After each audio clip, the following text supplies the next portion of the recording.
City is essentially a character-driven experience. So the most important thing is to have the right voices for those characters. Working with Mark Hamill and Kevin Conroy is fantastic for us. Like most people, you know, when you read the comics, these are the voices you hear of Batman and Joker. So, yeah, it's very hard to imagine the game without them. Batman isn't just this steely-eyed guy sitting on the rooftop, dropping down, making the odd, you know, quip and then punching people. You know, he's going through hell. You're not safe here.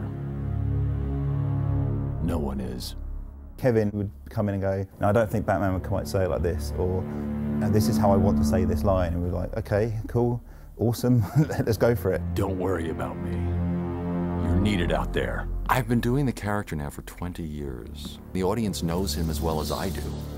They would know in a second if I did something inauthentic, and they'd call me on it. Get out of my way, Quinn. Leave us alone, B-Man!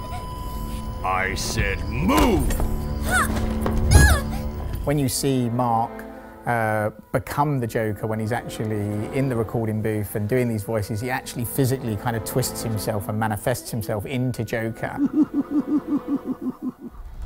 Mark, sometimes I think he actually is Joker, so he just turns up and he just nails it. In fact, we rewrote all the dialogue to really fit into where he was taking Joker. Surprise!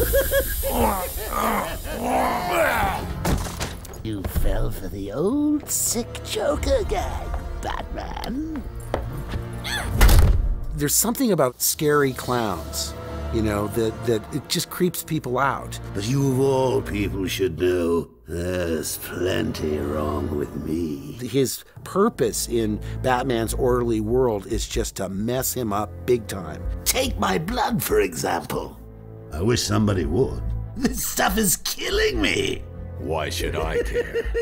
Because now, there's a teeny little bit of me in you too, Bats. He gets great joy out of just the most sadistic, oddball things. Imagine sucking down that last breath knowing that Gotham is doing the same. What are you talking about? Oh, didn't I say? I've spent weeks shipping samples of my blood to emergency rooms all over the city. Because of the complicated character, Bruce Wayne and the Joker, there's a sort of a mutual respect there. Even though he knows he's insane, and he knows he has to be controlled, he would never want to kill him. Whereas the Joker is constantly trying to kill Batman. Hold tight. I'm in touch!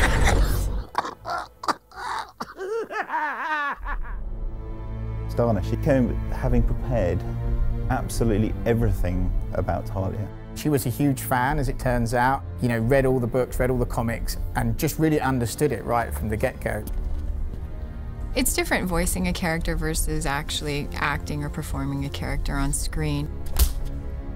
The only tool that you have to access is your voice. How did you find us? I recognized your personal guard. It was just a matter of following her. Please, mistress, he tricked me. Leave! I will deal with you later. I think Talia is really interesting because she skirts the line between good and bad, and you're not sure if she's completely aligned with the bad guys or the good guys. You didn't need to get yourself arrested to see me, Bruce. After that night we spent in Metropolis, you could have just called. She has this dichotomy in that she's sexy and she's vulnerable, and there are some things that can pull at her heartstrings that she will fight for that suggest that she's more than just like a cold assassin. She's got something that she's willing to risk her life for. You lied to me. I thought you loved me, Bruce. Authentic voice acting and having this direct link into Hollywood and working with all these great actors, I mean, for us, it is the real difference between making a good game and a great game.